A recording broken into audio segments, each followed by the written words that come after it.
दोस्तों वैसे तो पिछले कई दशकों में आर्कियोलॉजिस्ट ने बहुत सी बड़ी बड़ी डिस्कवरीज की हैं, लेकिन जब बात बीते कुछ सालों की आती है तब आर्कियोलॉजिस्ट ने कुछ ऐसी शानदार जगह खोज निकाली है जो न सिर्फ बेहद पुरानी है बल्कि बहुत ही ज्यादा अजीब भी है। तो चलिए जानते हैं आर्कियोलॉजिस्ट द्वारा खोजी गई कुछ ऐसी ही अजीबो जगहों के बारे में। आइए शुरू करते हैं इस वीडियो को। Number 10, temple to the wind god. दोस्तों क्या कभी आपने सोचा है कि आप किसी बिल्डिंग को डिमोलिश्ड यानी कि टूटते हुए देख रहे हो और अचानक से वहां से कोई मंदिर निकल आए, तो आपका रिएक्शन क्या होगा? ठीक ऐसा ही रिएक्शन वर्कर्स का तब था जब वो मेक्सिको में एक मॉल को ध्वस्त कर रहे थे। तब उन्होंने 650 साल से भी अधिक समय पहले बना एक मंदिर पाया जो हवा के देवता की पूजा करने के लिए बनाया गया था। ये एक गोलाकार मंदिर है जो आज से 2 साल पहले खोजी गई एक आर्कियोलॉजिकल साइट है। ये स्ट्रक्चर 36 फीट डायमीटर गोल और 4 फीट लंबा है। ऐसा माना जाता है कि यह स्थल हवा के देवता एह्क्टलक्वैत्ज़लकोएट्ल की पूजा करने के लिए बनाया गया था और भविष्य में इसे संरक्षित करने और जनता को दिखाने की योजना है। Number 9, India's under water city. आमतौर पर तो बहुत सी ऐसी जगहें हैं जहां पानी के अंदर पूरे के पूरे शहर की खोज की गई है, लेकिन भारत सबसे प्राचीन देशों में से एक है और यहाँ भी गुजरात के गल्फ ऑफ कैम्बे में मरीन आर्कियोलॉजिस्ट ने कई सालों पहले डूब गया एक पूरा शहर खोजा है जो आज से करीब 9,500 साल पुराना। ऐसा कहा जाता है कि ये भगवान श्री कृष्ण की नगरी द्वारका है। इसे सोलर टेक्नोलॉजी की मदद से खोजा गया था। ये अंडर वाटर लॉस्ट सिटी करीब 5 मील यानी कि 8 किलोमीटर बड़ी है। पर जब आर्कियोलॉजिस्ट ने इस पर बहुत गहरी रिसर्च की तब आर्कियोलॉजिस्ट ने दुनिया के सामने एक स्टेटमेंट दिया कि ये सिटी आज से करीब 5,000 साल पहले पानी के अंदर डूब गई थी, जब भारत में किसी अन्य सिटी का डेवलपमेंट शुरू तक नहीं हुआ था।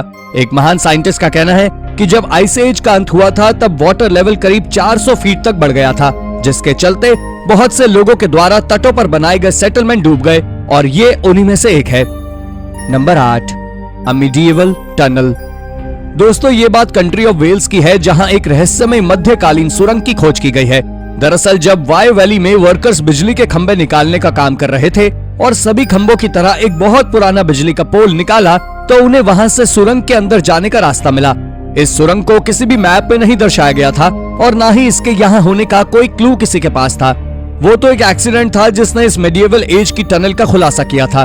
शुरुआत में जब इसे खोजा गया तो सभी एक्सपर्ट्स ने ये अंदाजा लगाया कि ये एक केव यानी कि गुफा है, लेकिन जब आर्कियोलॉजिस्ट ने इसको थोड़ा और अंदर खोदा तब उन्हें पता लगा कि ये एक सुरंग है जो 12वीं शताब्दी में पब्लिक के लिए फुटपाथ की तरह उपयोग होती थी और इसे मॉन्क्स के द्वारा बनाया गया था। Number 7, the Roman gate to hell. आपको जानकर शायद थोड़ा आश्चर्य होगा कि टर्की में एक ऐसी केव है जो एंशिएंट टाइम में हायरोपोलिस नाम की सिटी में था और इसे नरक का द्वार माना जाता है क्योंकि इसने बहुत से लोगों को मौत की नींद सुलाया है। आपको बता दें कि यह गुफा इतनी घातक थी कि इसने उन सभी जानवरों को मार डाला जो इसके करीब पहुंचे या फिर इसके अंदर प्रवेश कर पाए। पर हैरानी की बात यह है कि यह गुफा इसकी देखभाल करने वाले मानव पुजारियों को नुकसान नहीं पहुंचाती थी। इस पर बहुत रिसर्चेस करने के बाद वैज्ञानिकों ने बताया है कि उन्होंने इसका पता लगा लिया है कि उस गुफा में कार्बन डाइऑक्साइड का एक बादल था जो इसके अंदर या आसपास सांस लेने वाले हर एक इंसान का दम घोट देता था, जो मौत का मुख्य कारण था। लेकिन मिस्ट्री ये है कि यह गुफा आखिर उन पुजारियों को क्यों नुकसान नहीं पहुंचाती थी। अब तक इस पर बहुत सी यूनिवर्सिटी रिसर्चेस कर चुकी हैं, लेकिन कोई अनुमान नहीं लगा पाया कि आखिर ऐसा क्यों है। नंबर 6, हॉन्टेड माया केव। दोस्तों हमारे भारत में बहुत सी ऐसी हॉन्टेड जगहें हैं जहां का नाम सुनने के बाद अच्छों की रूह कांप जाती है, क्योंकि यहाँ कई बार कई हादसे हो चुके हैं। लेकिन दक्षिण मेक्सिको में भी एक सिंक होल है जो बाढ़ के कारण बना था।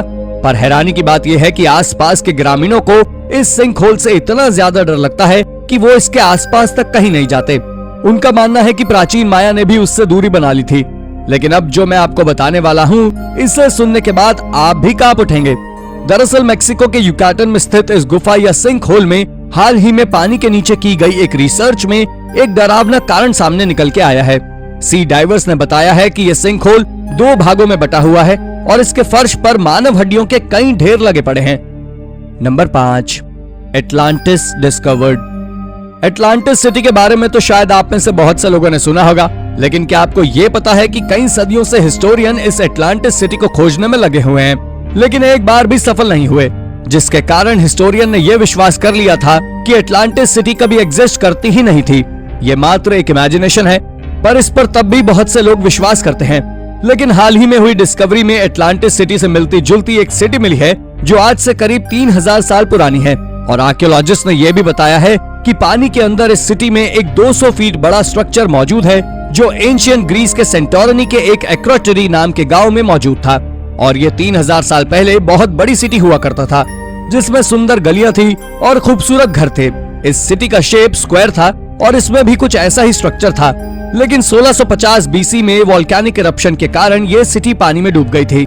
जब शुरुआत में इस सिटी को खोजा गया तो सभी को ये लगा कि ये एटलांटिस सिटी है और बाद में इसके एक्रोटेरी होने का पता लगा, पर तब भी बहुत से लोगों का मानना है कि ये एटलांटिस सिटी ही है।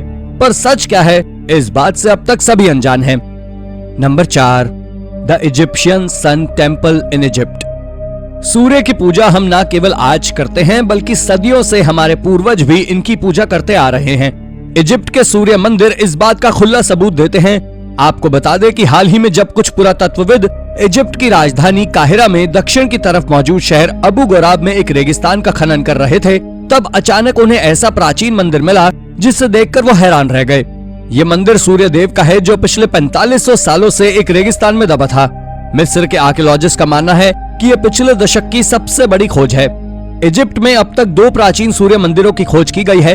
हालांकि वॉर्सो में स्थित एकेडमी ऑफ साइंसेज में इजिप्टोलॉजी के असिस्टेंट प्रोफेसर डॉक्टर मासिमिलियानो निज़ोलो ने कहा कि हमने ऐसी प्राचीन वस्तुओं की खोज के लिए काफी समय दिया है, लेकिन जब ऐसा कुछ मिलता है जो पूरी सभ्यता, संस्कृति और उस समय के निर्माण कला विज्ञान को दर्शाता है तो बहुत आश्चर्य होता है। नंबर 3, नैन मेडोल। दोस्तों, आज तक आपने बहुत सारे आइलैंड्स देखे होंगे, लेकिन नैन मेडोल जैसा दूसरा आइलैंड आज तक बना ही नहीं है। आपको बता दें कि ऑस्ट्रेलिया के टेमवेन द्वीप के पास हजारों साल पुरानी एक खंडहर बस्ती है जो चारों तरफ से पानी से घिरी हुई है और इसी जगह को नैन मेडोल के नाम से जाना जाता है। यहाँ बड़े बड़े पत्थरों को ऐसे सजाया गया है जैसे यहाँ कोई रहता हो। इन पत्थरों को यहाँ कौन लाया और कितने साल से यहाँ पर है, कोई नहीं जानता। रहस्यमय होने की वजह कई लोग इस जगह को भगवान का बनाया हुआ शहर भी कहते हैं। इसे भगवान के द्वारा बनाया गया शहर इसलिए कहते हैं क्योंकि आज तक कोई ये पता नहीं लगा पाया है कि आखिर इसको किसने बनाया और किस मकसद के लिए बनाया। ये बातें इसे इससे और भी ज्यादा रहस्यमय बनाती है। ये आज से करीब 14,000 साल पहले बना एक रहस्यमय हाईटेक शहर है। Number 2, N ancient fort. जैसा कि हम आपको पहले भी बता चुके हैं कि एंशिएंट टेक्नोलॉजी हमारी मॉडर्न टेक्नोलॉजी से बहुत ज्यादा अच्छी थी। ठीक हमारे राजा महाराजाओं की तरह एंशिएंट किंग्स भी विशाल किलों में रहते थे। इसका सबूत इजराइल में 2100 साल पुराना यूनानी किला देता है जो मारिशस शहर की रक्षा के लिए बनाया गया था। इस किले में आगजनी और भारी हिंसा के सबूत मिले हैं। इसके अलावा कई हथियार और सिक्के भी इन खुदाई में पाए गए हैं। रिसर्चेस ये दिखाती हैं कि ईसा पूर्व 112 में ये मारिशा के नजदीक हस्मोनेंस और सेलुसिड के बीच हुई जंग का एक मजबूत सबूत है। ये किला 49 फुट चौड़ा और 49 फुट लंबा है। इस किले में 2 फ्लोर थे और 7 कमरे थे। इसमें एक सीढ़ी भी बनी हुई थी जो 16.4 फुट ऊंची थी। इसकी बाहरी दीवार 10 फुट चौड़ी थी। इसे बड़े बड़े पत्थरों से बनाया गया था। यह दुनिया में हुई सबसे अमेजिंग डिस्कवरीज में से एक है। Number 1, castle beneath the basketball court. दोस्तों, आपका रिएक्शन क्या होगा जब जहां आप बास्केटबॉल खेलते हैं उसके नीचे एक महल हो? ऐसा ही कुछ रिएक्शन था उन कैदियों का जो जेल के बास्केटबॉल कोर्ट में बास्केटबॉल खेला करते थे। और एक दिन आर्कियोलॉजिस्ट ने ग्लासेस्टर में पुरुषों की जेल में बास्केटबॉल कोर्ट के नीचे एक विशाल मध्य युगीन महल खोजा। शोधकर्ताओं ने बताया है कि महल को 1787 में ध्वस्त कर दिया गया था और इसकी दीवारों को पिछले 200 वर्षों से कभी नहीं देखा गया था। ये नॉर्मन वास्तुकला के एक शक्तिशाली प्रतीक को दिखाता है। ये मध्य युगीन काल में ग्लूसेस्टर शहर के लिए कितना महत्वपूर्ण था, ये बात ग्लूसेस्टर शहर ही जानता है। तो दोस्तों, ये थी हमारी आज की वीडियो। अगर आपको वीडियो पसंद आई हो तो इसे लाइक करें और हाँ, जाते जाते चैनल को सब्सक्राइब भी कर दीजिएगा। Thank you for watching.